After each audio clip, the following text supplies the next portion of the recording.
In today's video, we're going to walk you through how to fix battery drain issues on your Samsung phone after updating to One UI 7.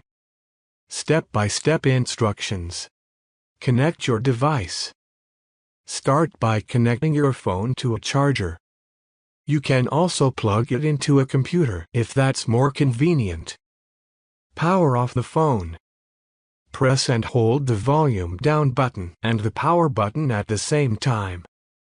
When the menu appears, select Power Off.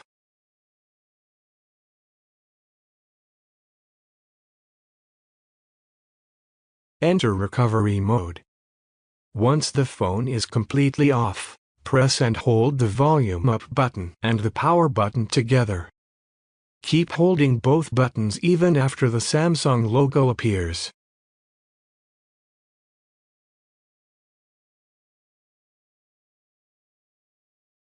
When the recovery menu shows up, release the buttons. Wipe cache partition. Use the volume down button to scroll and highlight Wipe cache partition. Press the power button to select it. Confirm if prompted.